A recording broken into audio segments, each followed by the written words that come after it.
Hey Zen friends, and welcome back to another amazing episode of Beyond the Care Sheet. Today I'm going to be chatting to Gabby Nikolle, and I am so excited to have her on. I can see she's already joined us. I cannot wait to hear what she has to say about ball python care. So, Gabby, whenever you like, feel free to hit that request to join button and I'll be glad to pull you in. View request, here we go. We are with the amazing Gabby Nikolle. Gabby, are you there? Hi. Hi, Gabby. Thank you so much for joining us this evening. Of course, so happy to be here. I am here with TikTok. Oh my goodness, I am such a huge TikTok fan, and I'm not talking about the app. I am talking about Gabby's snake. TikTok is actually a rescue and has such a heartwarming and special story. Gabby, why don't you tell us a little bit about TikTok, and then we'll talk about you as well. Sure. So TikTok was found or abandoned in a local park, and we got the call to go out and rescue her. And when we pulled her out, she was just covered in ticks. She was hiding in a little hole, and I was expecting her to bite me and be defensive, and she did not bite me. She was like the sweetest thing ever. We pulled her out of the hole, and you could just see her face was covered in like massive ticks, and then under every single scale she had little ticks. So we removed by hand over 150 of them, and then the rest of them just had to come off within a few weeks after she shed and after giving her medication and soaking her. So yeah, her story actually went viral.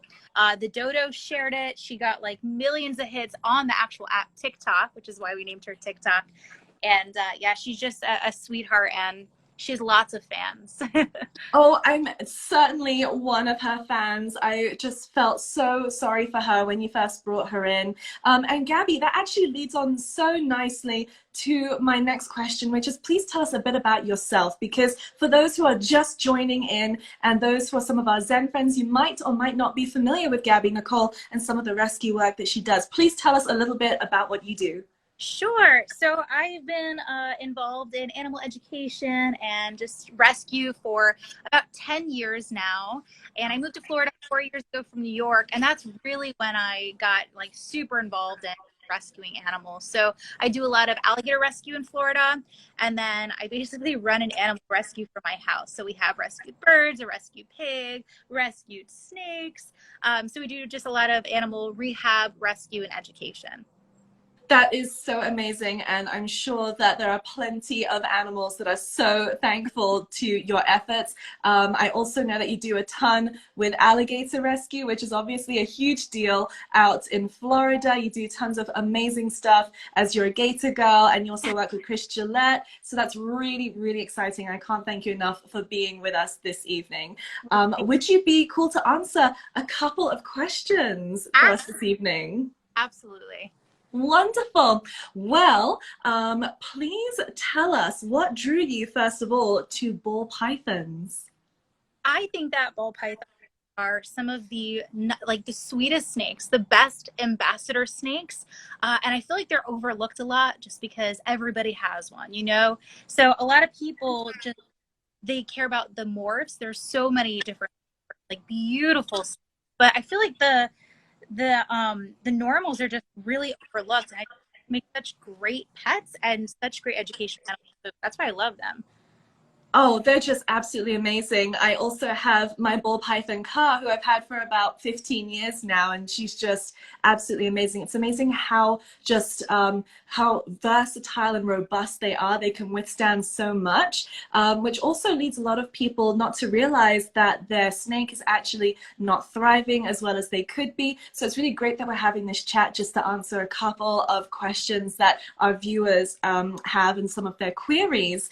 I would love to know, what does a typical day in the day of the life of a ball python keeper look like? Honestly, once you get past the initial setup, they're pretty low maintenance if you have the temperature and the humidity levels correct. And Mhm. I'm going to be a reoccurring theme in this like live here, but I'm so fortunate that I live in Florida, so it's humid here and it's hot. So I have it. I'm extremely lucky. I have it good here. In New York, I know it's a little bit more difficult to reptiles. You have to be really on top of the temperature and the humidity, but I'm really lucky to live in Florida. Yeah, that's definitely a challenge that I've had since I moved to Colorado is keeping the humidity up in a lot of my enclosures. But thankfully, I have these Zen Habitats with the PVC material, so it's a lot easier to just keep track of the humidity. So that's definitely a good point that you made. I am so jealous that you live in Florida, and it's just so great for so many species. Yeah, and once you get, like I said, past the initial setup, it's just scooping poop once a week. That's really. Oh, that is just awesome to hear. Thank you so much for that. I also know that you do a little bit of work in different veterinary clinics and that you just started a new job, so congratulations. And I'm sure that in your line of work, you do see probably most commonly the ball python when a snake is brought in. What are some of the most common ailments that you tend to see in your clinics? So ball pythons are very prone to respiratory infections, and that's because of lack of heat or improper heat. So that's definitely something that we see a lot. And then if people really aren't paying attention or doing their research, I've seen quite a few ball pythons with just horrific shed. So, yeah. Oh my goodness. Are we talking about stuck sheds here, incomplete sheds? Yeah, no, stuck shed basically across like the full body. Like months and months worth of shed. But I feel like you really have to try to not care for your animal for that to happen. But of course, respiratory infections, they happen. Even if you are trying your best, they do happen. And that's why it's always important to have a vet that you make a connection with and that sees exotics, because it can be very hard to find these exotics. So before you buy any exotic animal, I definitely recommend having a vet that you can call in an emergency, or if you have questions. That is such a great tip. I don't think many people realize that not every vet will see exotic animals. So that is definitely a really, really great point to make. And then just going back to these stuck sheds, one of the most common questions that I was asked to ask you is, what do you do when a ball python has a really bad stuck shed? Yeah, so when we first got TikTok, she was in a really rough shed. So we made sure her humidity levels were correct, and then we would give her soak. So we would give her daily soak, and that definitely helped her shed as well. But if your husbandry is correct, you shouldn't be dealing with shedding problems that much. It happens once in a while, but nothing like I was talking about with the whole body. Also, a water dish that's enough for the snake to be able to soak if they choose to. That's really, really great advice. Thank you so much for that. And just for my own curiosity, I know there are a few products out there on the market which claim to help with assisting with stuck sheds. Do you recommend any of these products, or do you prefer the water method? I've never actually used it. I know there's like Reptiles and things like that. I would be interested actually if anyone has used it to see if they recommend that. But I've just always soaked my snakes, and that has worked for me. Awesome. Yeah, anybody who's watching, if you feel free to share some of your comments down below. I can see a couple of you talking to each other. Moon over Miami, hello. I see you just said hello to everybody, so thank you so much for joining us. Next up, we have another question from Parker Peaches. And Parker Peaches asks, what kind of substrate would you recommend that's best for a ball python? So I recently discovered from Josh's Frogs, I believe it's called ABG mix. It's like, yeah, that's what it's called. Atlanta Botanical Garden mix. And it's just like a mix of different moss, like peat moss, cypress, and I think it looks so beautiful, and it also holds the humidity so well. And it's great if you want to do a bioactive and grow live plants. So that's what I have in TikTok's enclosure, and I love it. That is so awesome. Over at Zen Habitats, we are huge fans of Josh's Frogs, and we know they've got really great selections of products as well. I haven't checked out that mix. I'll definitely have to do that. ABG mix, was that correct? You have to just add water. They have everything in the bag ready to go, so you just have to add water, mix it, put it in the enclosure. That's it. That is so great. And also, of course, that moss in there is just going to help so much with boosting the humidity. So that's a really great recommendation. Thank you so much for that, Gabby. Next up, we have a question from That Canadian Podcast, and they ask, what are the essentials to have on hand as a first-time ball python keeper? Well, besides your basic enclosure and lamps and bowls and things like that, I feel like it's really important to do your research. That's really the most important thing, rather than just materials. It's really doing your research. I would say if you're have like a snake hook handy, especially if you're not comfortable in the enclosure, and definitely a snake hook. Snake hooks are so useful and versatile. I definitely have a little collection of them. I have a bit of a problem with collecting them, but that's really great advice. And just inserting my own opinion in here, what I keep car in is the 4x2x2 PVC panel Zen Habitat enclosure. So if you wanted to check that out, feel free to go and do that. Gabby is one of our affiliates, and you can certainly go and use her affiliate link to go and make a purchase of that enclosure as well. And then you mentioned with the snake hooks a little bit about handling. Let's talk about handling. What are the differences between handling, say, a younger ball python and an older ball python? I mean, with all animals, as you know, it depends on the individual. You know, we get that question a lot with alligators. Is it better to handle like a smaller one, or it really depends on the individual. I know that sometimes they're younger, they're not as socialized, so they can be a little bit more nippy. But I've never met a mean ball python, believe it or not. Oh, wow. Yeah, a lot of the time when I see people get bit, it's in feeding response. So. Ah, okay, that's all really great information to have on hand. And we spoke a little bit about TikTok earlier in this interview. So if you're just joining in now and you missed that, make sure that you come back for the full video, which will also be available on YouTube right after this segment. And I would love to talk a little bit about snake mites. Snake mites can be a huge problem. You know, they're a kind of mite / tick that affects mostly just the snakes.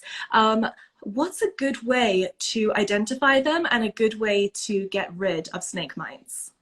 Well, I would best way to prevent them is definitely quarantine anything coming in. And I know sometimes in bedding, you know, in aspen bedding especially, mites can occur. We have had one breakout, luckily, just one in all the years we've been keeping snake in, and somehow, you know, it got into the snake room, and that was a nightmare. But we just started putting them on paper towel, soaking them, over-the-counter things that you buy, mite off, things like that. But the thing that's difficult about mites is they'll go in the heat pits, and the eggs will stay there. Look like everything is normal and good, and you got rid of the mites, and then those hatch out. So it could be a nightmare. So the best thing is always to try to prevent it. By the way, I hope you can still see me. I was outside. The lighting looked so good when we started, and now it's just getting darker and darker. Yes, I can still see you. It's definitely a little bit more dim, but we can still see your lovely smile. So I'll go inside here. Okay. Oh, great. Okay, cool. We can definitely, I'm so jealous that you're in that lovely climate. It's definitely really lovely for sure. And we can definitely see you now, which is great. We have TikTok's enclosure right here. And it's a Zen Habitat, so bonus points. We'll just sit right around the couch. That's fantastic. Thank you for telling us a little bit about snake mites and handling a breakout of snake mites. Definitely prevention is the best cause for keeping snake mites away. And also with snake mites, it can be really difficult to know that you've gotten rid of them for sure, because they kind of hatch in cycles. So you might not see them for a while, and then suddenly they're everywhere. So you definitely do want to quarantine all of your animals when you do bring them home, just so that you don't have to deal with that, because they do spread like wildfire. And then just going on to our next question, we have a question by Mariah Morell, and she asks, is a ball python a good first snake? I think they are good for snakes as long as you do your research. You know, any animal though, like any animal can be like a great pet as long as you know what you're doing and you're getting yourself into. So if you're prepared to be able to keep a ball python, 30 years, and yeah, they can be a great pet. You know, and if you have the space and the money properly set up, they can be fabulous. Like I said, they have a great temper. Ball python, educational animals, so absolutely. Yeah, they're definitely one of the more gentle species when you handle them with care and with some frequency. I can see a question down here. Farah Kane Bianca asks, will there be any more Beyond the Care group IG lives on the way? The answer is yes. We're going to have another one next week, and we already have a whole bunch of other episodes. This is episode 3, so there are 2 others that you can go and catch up on, where I spoke to Tyler Rugge on the subject of the crested gecko, as well as Mariah from Reptiles, and that is all up on the Zen Habitats YouTube channel. So if you missed those, you can definitely go and check out the full episodes right there.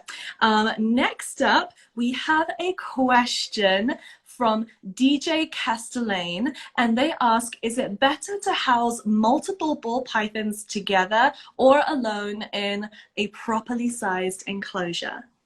It's definitely better to house them alone. And this is something that we see a lot, as you know as well, like zoos and things like that with solitary animals. People are like, well, don't they get lonely, friends? But it's important not to put emotions in animals. So if an animal is solitary, it should really be solitary activity as well. So definitely keep them alone. That's a really good point. I know a lot of people will place them together for breeding, and that's one thing, but and even that has to be carefully considered. But when you do have multiple snakes living together, then some species of snakes will predate on other snakes, including their own species. So you do have to be really careful about that. Feeding times can also get pretty messy and difficult when you are cohabiting snakes. So you definitely do want to just keep them separate, as Gabby did just mention. And then we're going to go on to a question from Sophia Moller, and they ask, is there any way to get a ball python to eat more regularly? And then there's a little note saying that hers is having some difficulty with having a regular feeding schedule. Yeah, so this is another thing that we see a lot in like the veterinary field, and the first thing the vets tell you is to make sure your husband, is perfect. That's always the first step. So make sure your temperatures are correct, humidity levels are correct. And I know ball pythons can be finicky eaters. Luckily, TikTok does not miss a meal. We got very lucky with her. But I know sometimes snakes, like some of our other snakes, sometimes not eat for 2 or 3 months.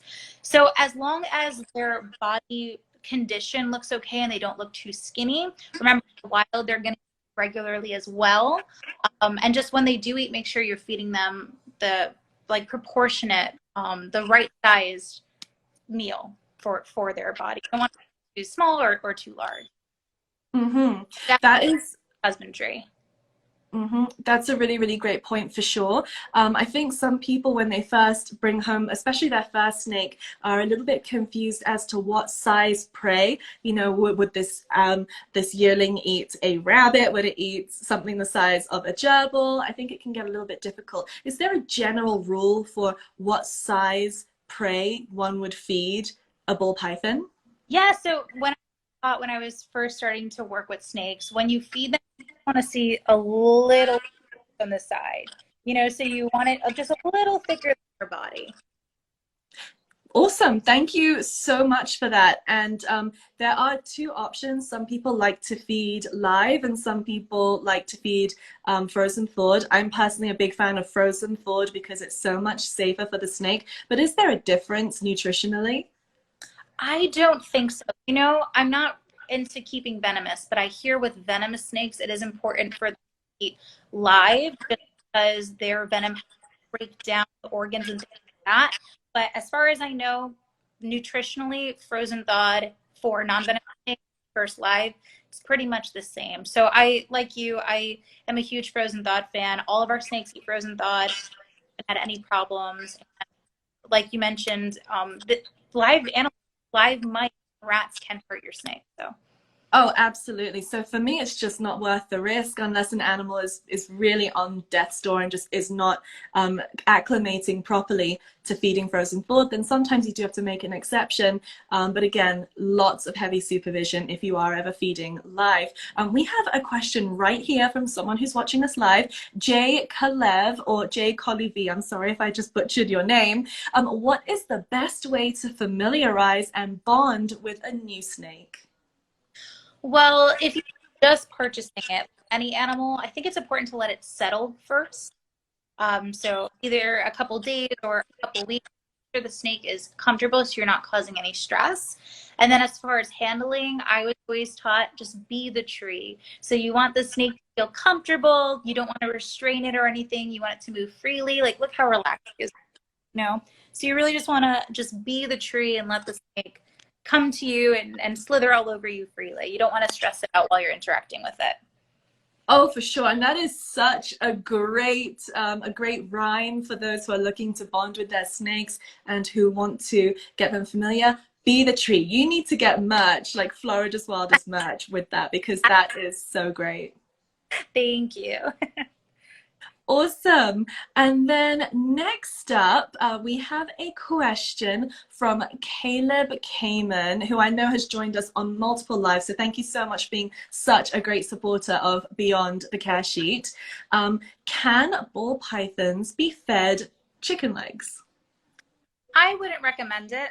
I wouldn't recommend it. I would stick to whole prey.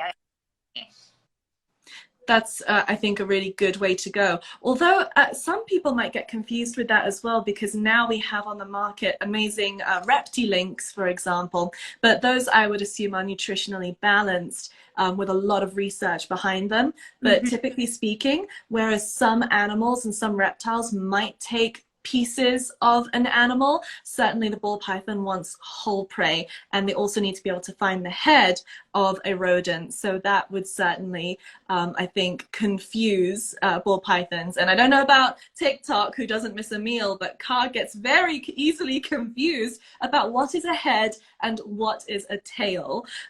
So she gets confused. Oh yeah. And they're trying their best. It was on YouTube of her striking the air, but once she gets it, she takes it down like a champ.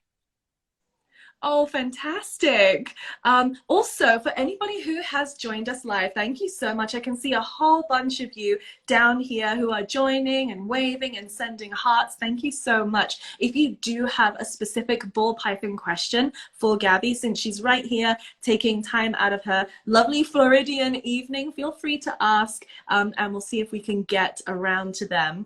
I can see that Emzotic.Bays has asked, what is the healthy weight for a male ball python? Is there a specific weight, or does it kind of go on body condition?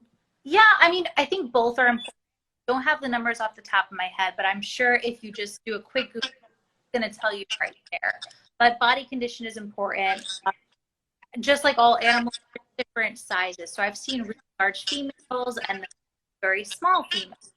So it really depends. And as long as the body condition looks good, then you're pretty much set. I think that the specific weight is really important, though. If you're definitely, you want to make sure the female that you're breeding is healthy enough to carry eggs, and it's not going to get her sick or anything. So.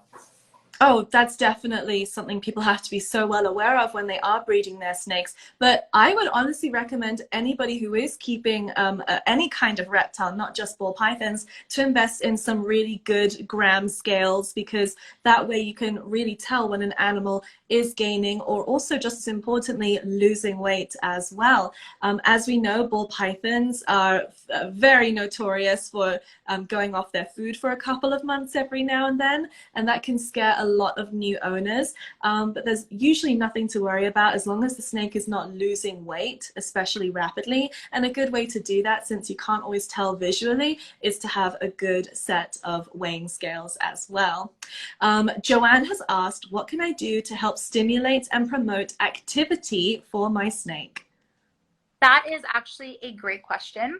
So that into proper enclosure sizes, and I know it's kind of everyone has their own opinion when it comes to what ball python Like you mentioned in the beginning, there's definitely a difference between living and thriving. So I bet some people like to keep their ball pythons in small racks, breeders.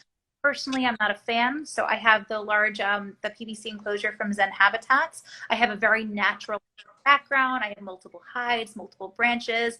And I have noticed her, even though people say that ball pythons are terrestrial, I've noticed her climbing on the wall, on those logs that I have attached to the wall. So I think that's great enrichment. It's great stimulation, and it also keeps her active. Oh, for sure. And it's something that I've definitely maintained for a number of years now. As if you give them the space to use their bodies, then they will use their bodies. So it's really great to hear that TikTok is now out of the wild where she doesn't belong. She's not a native, and in your care and able to still have a really great habitat to explore. We've had an interesting question from Hello Miss Cat. I've heard that providing a varied diet for ball pythons is beneficial for their health. My ball python refuses to take rats now that he's had whole chicks. Should I be concerned? I don't think so, as long as they're eating. Because remember, in the wild, they eat a varied diet. They're going to eat whatever they can find. I know that some snakes are very picky, so some snakes prefer quail over rats. Personally, I feed rats, but I'm never going to say, no, don't feed a varied diet. Because in captivity, we're always encouraging feeding a varied diet. So if it works for you, works for your snake, then more power to you, right? Amazing. I totally agree. Jade Jinx just asked, is there a certain brand of scale you would suggest? I don't know off the top of my head an actual brand, because what I do is I have a gram scale and then I put a bowl on top of it. I add the snake or whichever reptile goes into it. Then I just subtract the weight of the bowl. And I do that a couple of times until I have an average, and that's what I use. Gabby, do you happen to know of a brand, or do you use a similar method? I don't. I actually have a very fancy, expensive bird scale with perch. So that's what I use. I don't know the brand though. But I think I got it on Amazon actually. I saw a lot pop up on Amazon. So any scale should work, really. Mine was totally an Amazon Prime find as well. Yeah. Andrea Del Goddess has a more professional question for you, Gabby, and that is, what is your profession, Gabby? How do you get to work with reptiles? I just got my degree in biology and I want to work with reptiles. Any career advice? Absolutely. So a lot of people are very surprised that a lot of the work that I do is volunteer. I don't get paid for any alligator stuff. I don't get paid for basically anything that you see on my YouTube or my Instagram. My profession is a veterinary technician. So that is my day job, where I do mostly work with cats and dogs, but you can also work with exotics, and I have in the past. And then everything else is volunteer. So I would not limit yourself to like one specific reptile. I know a lot of people want to work with volunteers, and my advice is just start wherever you can. So even if that's volunteering at like a pet store, cleaning enclosures and just experience and then working your way out. But a lot of the stuff I volunteer, but I wouldn't change it for the world. That is amazing. And you're doing such a great job with sharing that. I'm going to ask you in a bit to tell us a bit more about where our viewers can find you. But I did just see one more question, which is by Oh Miss Believer. And they've just said, can you use snake shed coat on other reptiles or just snakes? And I'm thinking what you're referring to is the sprays that we were mentioning about helping to shed. I'm not sure about actually using them because Gabby and I have never used them. But if you're having difficulties with shed, definitely check your humidity and bump it up. And with an enclosure like the Zen Habitat, they come with a humidity shield, which helps to promote more humidity. So that's something you could look into as well if you're having like a chronic issue with maintaining humidity levels. Gabby, thank you so much. I have one more question, which is by Aries Animals, and it's to do with heating. What's best for heating? Under tank heating, ceramic heating, or deep heat projectors? Do you have a preference? Well, since Florida, I'm very spoiled. I just use the lights on top of the ceramic, but whatever works for you. I know some people switch heat mats and say that belly heat is important. As long as you're properly with a thermostat, I don't see why that's a problem. As are okay. I don't really think it matters so much how you get there. So whatever works for you. Some people like a combination, but personally, I use the overhead ceramic. I'm also a fan of overhead ceramics. That's what I personally use. And also just make sure that if you are ever purchasing an enclosure where you're planning to use under tank heating technology, that you check that that enclosure supports that, because some wood panel enclosures do not support under tank heating for fire reasons. So you definitely want to check that before you actually use any heating in your enclosures, that the heat source that you are choosing is an okay heat source to use for the enclosures that you have. But I also personally use ceramic heaters. Gabby, thank you so much for joining us this evening. You've shared so much just incredible information about the ball python. Where else can we find you to follow you on your adventures? Sure. So this is my Instagram. I don't know if it pops up, but it's Gabby Nikolle, Nikolle. Same name on Facebook and TikTok. And then we do a lot of videos on YouTube, and our channel is Florida's Wild. So make sure you check it there. And you can actually see TikTok's entire story on YouTube, from the day that we got her to the entire rehab process to now. Awesome. Gabby, thank you so much. I'm going to let you go now, but we can't thank you enough. Everybody, make sure that if you aren't already following Gabby Nikolle, that you are over here on Instagram, and again, following her over on her YouTube channel, where you can follow all of TikTok's adventures, and that is Florida's Wildest. Gabby, thank you so much for joining us. Thank you, Emma. Thank you so much to the Zen Habitats team, and thank you for everybody who tuned in. You guys are awesome. Thank you, Gabby. Speak soon. Bye. Bye. And that is it for this season of, well, actually, no, we've got one more episode next week, but that is it for this episode of Beyond the Care Sheet. We'll be back next week on Thursday, again, 7 p.m. Eastern Time, where we're going to have Gabby, Mariah, and Tyler all on together. So it is going to be a wild party for sure. Be sure to go and show your gratitude to Gabby for sharing all this wonderful information and for all of the hard work that she does in rescuing and rehabilitating so many amazing creatures. Again, you can find her over on Florida's Wildest on YouTube, as well as right here on Instagram at Gabby Nikolle. We'll link her down below when this IGTV goes up as a full episode. You can also find her on TikTok as well.